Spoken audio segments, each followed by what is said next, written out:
Hi everyone, knowledge group पे मैं प्रियंका आपका स्वागत करती हूँ। और जैसा कि यूपी प्राइमरी में हमारा जो इंग्लिश ग्रामर का सेक्शन चल रहा है, उसमें दिस सेंटेंस से रिलेटेड हम जो रूल्स और एग्जाम्पल आपके साथ डिस्कशन कर रहे हैं। ठीक है, अगर आपको दिस सेंटेंस से रिलेटेड वीडियो चाहिए तो हमारे प्लेलिस्ट में वीडियो पड़ी हुई है, आप जाके वहाँ पे इजी वे में देख सकते हैं। ठीक है, आज जो हमारा दिस सेंटेंस में जो बचा हुआ रूल है उसको हम डिस्कशन करेंगे और फॉर एग्जाम्पल के साथ। ठीक है, आई होप कि आपको बहुत ज़्यादा पसंद आए। अगर पसंद आए तो लाइक, शेयर और सब्सक्राइब कीजिएगा मेरे चैनल को। रूल है कि अगर दिस सेंटेंस में हम बात कर रहे हैं कि इन्फिनिटिव बराबर टू प्लस वर्ब का यूज़ कैसे करते हैं, तो रूल है आगे कि अगर आपका सब्जेक्ट हो या इन्फिनिटिव प्लस प्रेडिकेट का यूज़ करते हैं। जैसे एग्जांपल है कि टू स्मोक इज़ हार्मफुल, यानी स्वास्थ्य के लिए धूम्रपान क्या है, हानिकारक है। ठीक है, तो टू स्मोक जो हो जाएगा या तो आप इसका सब्जेक्ट बोलिए या इन्फिनिटिव, और बाकी का जो बचा हुआ सेंटेंस है आपका वो हो जाएगा प्रेडिकेट। ठीक है, आई होप कि आप समझ गए होंगे। दूसरा एग्जांपल की बात कर ले। एग्जांपल दूसरा है कि टू वॉक इज़ यूज़फुल। ठीक है, मतलब टहलना स्वास्थ्य के लिए लाभदायक है। ठीक है, इसमें भी टू वॉक जो है या तो आप इसको सब्जेक्ट मान लीजिए या इसके जगह पर आप इन्फिनिटिव भी मान सकते हैं, प्लस प्रेडिकेट का यूज़ हुआ है। ठीक है, ऐसे ही तीसरा एग्जांपल है टू एराइज वुमेन। ठीक, चौथा देख लीजिए टू वर्क इज व्हाट्सअप। ठीक है, तो यहाँ तक के रूल प्लस एग्जांपल आपको बहुत अच्छे से समझ में आ चुका होगा। ठीक है, आगे के रूल पे हम बात कर लें। आगे रूल है 7th नंबर की, सब्जेक्ट प्लस प्रेडिकेट का यूज कैसे करते हैं, तो हम इसको एग्जांपल के अकॉर्डिंग समझेंगे। ठीक है, एग्जांपल है आपका कि इट वाज रेनिंग, तो इट आपका सब्जेक्ट हो जाएगा और उसके बाद से वाज रेनिंग जो है आपका प्रेडिकेट हो जाएगा। ठीक है, तो यहाँ तक चीज़ आपको समझ में आ गया होगा। आइए इसमें कुछ और आगे एग्जांपल हम देखते हैं ताकि और आप इजी वे में समझ सकें। आगे आपका एग्जांपल है जैसे it was a cold night, मतलब आज जो रात है बहुत ठंडा था, तो इट आपका सब्जेक्ट हो जाएगा और बाकी के बचे हुए सेंटेंस जैसे वाज ए कोल्ड नाइट आपका प्रेडिकेट हो जाएगा। ऐसे ही तीसरा एग्जांपल है जैसे there were 10 boy in the class, तो देयर आपका सब्जेक्ट हो जाएगा, बाकी का बचा हुआ सेंटेंस आपका प्रेडिकेट हो जाएगा। ऐसे ही चौथा एग्जांपल है आपका कि देयर वाज ए किंग, तो देयर आपका सब्जेक्ट हो जाएगा, बाकी के बचे हुए सेंटेंस आपका प्रेडिकेट हो जाएगा। ठीक है, तो यहाँ तक आप समझ चुके होंगे। अब इसमें कुछ एग्जांपल हम डिस्कशन कर लेते हैं ताकि आपका कंसेप्ट बिल्कुल क्लियर हो जाए। तो आइए एग्जांपल को हम देखते हैं। अगर हम एग्जांपल पे बात करें तो फिल इन द ब्लैंक्स में रिलेटेड दिस सेंटेंस में हम एग्जांपल देखेंगे। ठीक है, आपका एग्जांपल है, एग्जांपल नंबर फर्स्ट है कि dot dot dot sit here, और ऑप्शन में आपको दे दिया है ओल्ड मैन और दी, तो इसका यूज़ करके आपको सेंटेंस को करेक्ट बनाना है।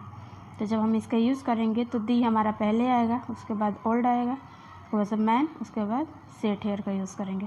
तो इस तरह हमारा सेंटेंस बनेगा। तो करेक्ट सेंटेंस हमारा बनेगा कि the old man sat here. ठीक है, दूसरा एग्जांपल देख लीजिए। जैसे दूसरा एग्जांपल है कि डॉट डॉट वेंट होम, आपके ऑप्शन में ओल्ड, माई और सर्वेंट यूज़ करिए, यूज़ करके आप करेक्ट सेंटेंस बनाइए। तो जब हम इसका यूज़ करेंगे तो बनेगा हमारा सेंटेंस कि my old servant went home. ठीक, तीसरा एग्जांपल देख लीजिए।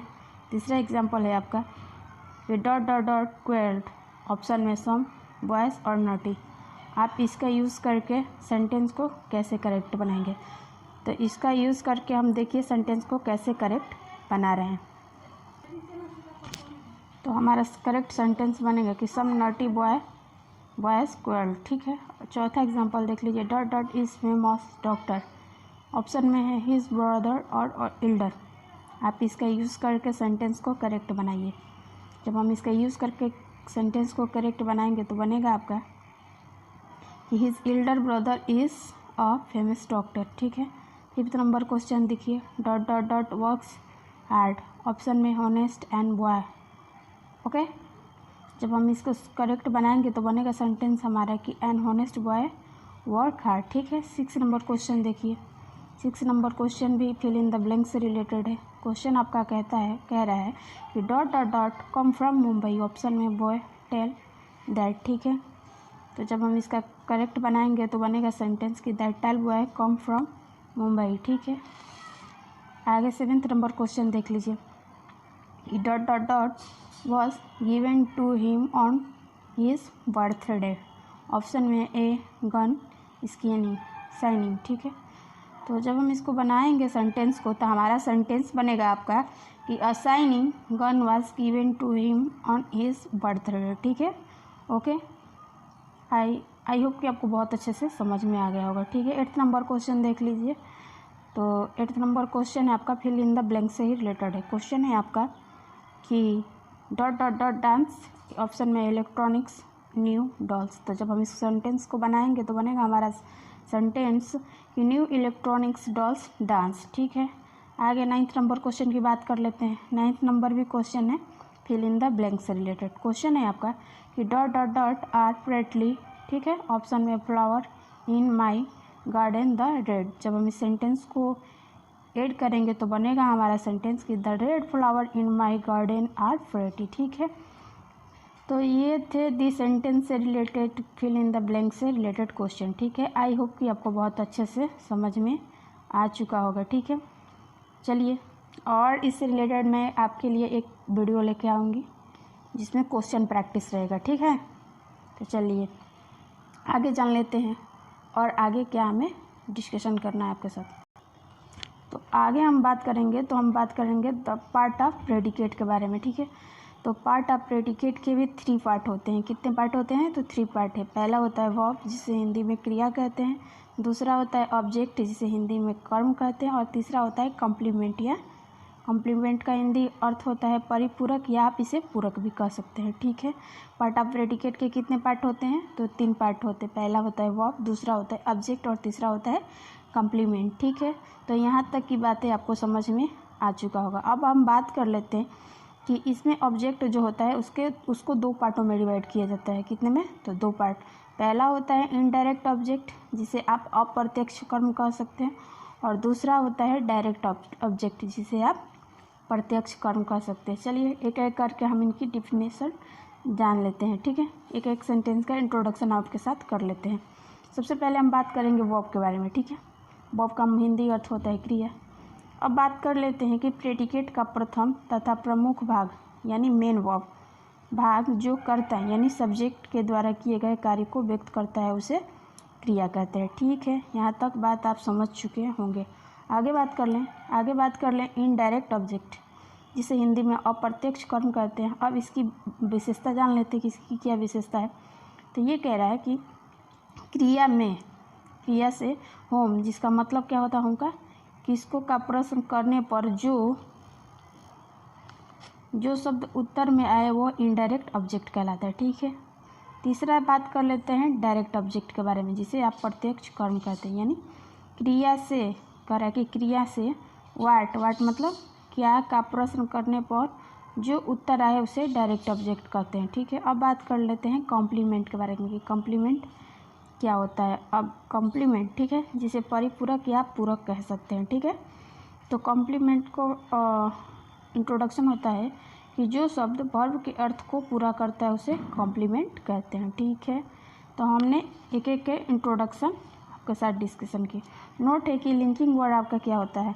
तो लिंकिंग वर्ब जो होता है आपका is, am, are, was, were, dot dot etc होता है। ठीक है, तो हमने एक एक करके इसको समझा। अब आइए इसके कुछ एग्जाम्पल देख लेते हैं ताकि आपका कंसेप्ट बिल्कुल क्लियर हो जाए। एग्जाम्पल है जैसे कि Ram tells us a nice story. ठीक है, तो राम आपका सब्जेक्ट हो जाएगा, टेल्स जो हो जाएगा वर्ब हो जाएगा, और अस जो हो जाएगा इनडायरेक्ट ऑब्जेक्ट हो जाएगा, और अ नाइस स्टोरी जो होगा आप इसे डायरेक्ट ऑब्जेक्ट के रूप में यूज़ करेंगे। ठीक है, तो आई होप कि एग्जाम्पल आपको समझ में आ चुका होगा। और आगे आइए इसमें और एग्जाम्पल हम आपके साथ डिस्कशन कर लेंगे।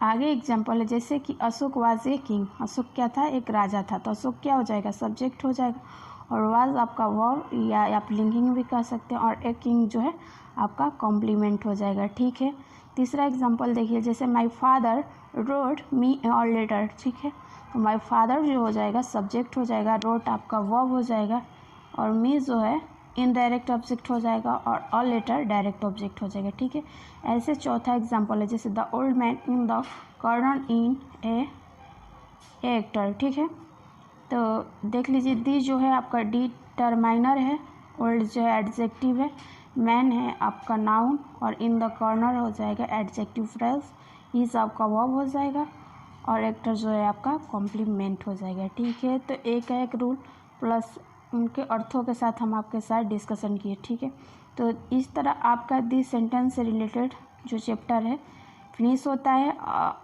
और अगला जो वीडियो होगा वो दिस सेंटेंस से रिलेटेड क्वेश्चन प्रैक्टिस वीडियो में आपके लिए लेके आऊँगी। ठीक है, तो आज की क्लास यहीं तक। अगर आपको मेरी क्लास पसंद आए तो आप हमारे वीडियो को लाइक कीजिए, शेयर कीजिए, सब्सक्राइब कीजिए, और कमेंट कीजिए कि आपको ये क्लास कैसी लगी। ठीक है, फिर मिलते हैं नेक्स्ट वीडियो के साथ, तब तक के लिए thank you and take care.